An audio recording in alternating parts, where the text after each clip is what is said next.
Marcos Gil, que enfim, nos vai falar de algo com mais substância, uma vez que o Afonso pediu dar-lhe foice, e uma vez que eu vinha ao Porto, com todo o gosto, que vos falasse rapidamente, na maior parte de vocês veio, obviamente, e justamente para ouvir o professor Marcos Gil e integrado no espírito efuliano que aqui nos congrega, mas falar-vos brevemente da situação do nosso camarada Pedro Varela, que está, como sabem, desde dezembro detido em Barcelona, e dar-vos um pouco, eu optei, enfim, no breve período que vos vou tomar, por vos dar mais ou menos os últimos acontecimentos, porque suponho que muitos de nós não sabem exatamente o contexto exato da detenção do Pedro Varela. Como sabem, eu estive em Barcelona há pouco tempo, não me foi permitido sequer estar com ele, embora tenha estado no evento da Livraria Europa e trazer as últimas informações. É muito pouco provável que nós tenhamos o Pedro em liberdade antes da data de 8 de março, portanto ele vai cumprir os 15 meses de pena integralmente. Como vocês sabem, é desde logo estranha, porque praticamente em Portugal e em Espanha ninguém condenado a 15 meses de prisão sequer chega a cumprir pena. Portanto, o caso do Pedro é um caso absolutamente anómalo. E eu, nestas palavras que vos vou alinhar, entendi chamar a isto 16 livros para uma prisão, porque de facto é essa a questão que está aqui em cima da mesa.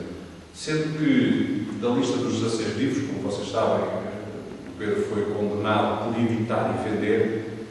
Se vocês fizerem uma busca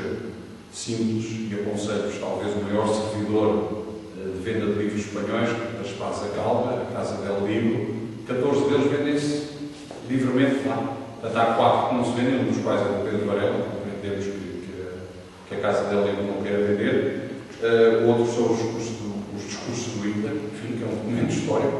enfim, sem qualquer adjetivação e qualificação, trata-se de um documento histórico. Enfim, mas desses 16 livros,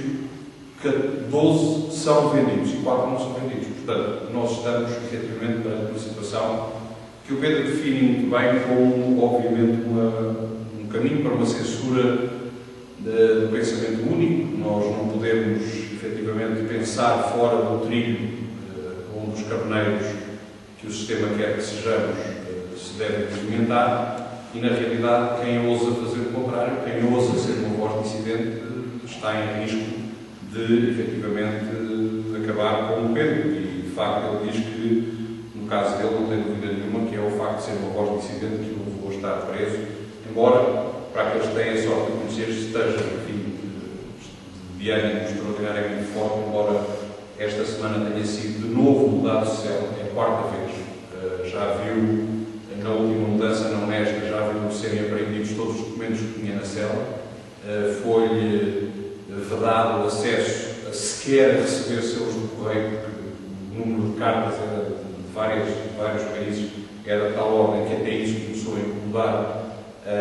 o diretor da penitenciária. Portanto, tem sido sujeito a todas as sevícias neste sentido possíveis, embora tenha sido bem tratado, e, enfim, me tenha feito saber também que todos os detidos, quando lhe perguntam porque é que ele está detido, ele diz que é por editar e vender livros. Normalmente perguntam assim, mas não tinhas drogas escondidas dentro dos livros? Portanto, os próprios prisioneiros não acreditam que haja, de facto, alguém condenado e a cumprir pena de 15 meses pelo facto de editar e vender livros, que é absolutamente extraordinário. Eu vou-vos ler só algumas passagens e é, de facto, este testemunho que vos queria deixar, que é dos documentos mais recentes e talvez esclarecedor, que é efetivamente do Tribunal de Barcelona. Como sabem, recentemente o Pedro Varela pediu, tendo já cumprido grande parte da sua pena, que lhe fosse concedida a saída bancária, que é uma coisa que, como todos vocês sabem, é concedida a toda e qualquer pessoa no sistema prisional, e até pessoas que não deveriam beneficiar de saídas precárias frequentemente têm acesso a ela. E, na realidade, este processo, se não o tivesse aqui à frente, se não o lesse como li, e se não vos transmitisse o que vos vou transmitir, provavelmente muitos de vocês não acreditariam que isto seja possível num Estado que se diz democrático numa Europa que tanto acordou os valores da liberdade e os valores, de facto, de tolerância e de toda a espécie, enfim,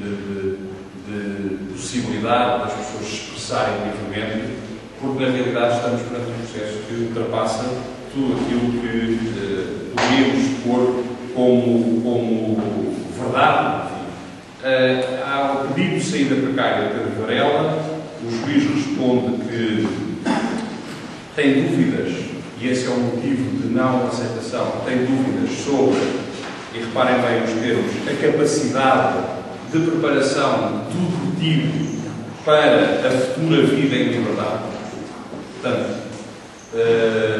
estamos a falar de uma pessoa que tem uma editora, que tem uma livraria, que tem uma família, que tem um trabalho estável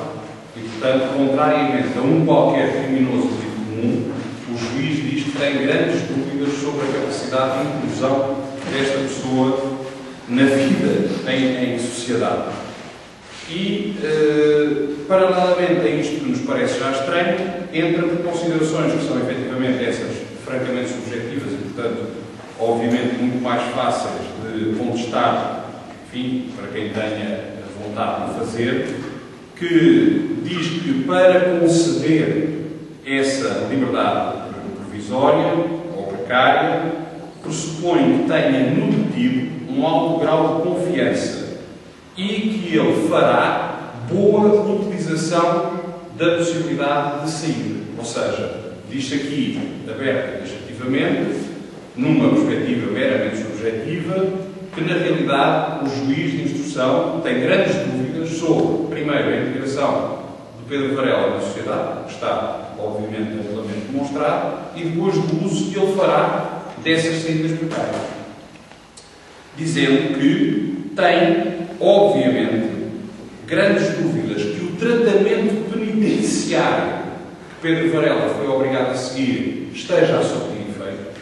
E recordo-vos que nas várias opções, algumas delas bastante estranhas, que foram dadas ao Pedro Varela, voltou a trabalhar para a Cruz Vermelha espanhola, portanto é o trabalho militar que decidiu fazer, porque é obrigatório este plano de tratamento.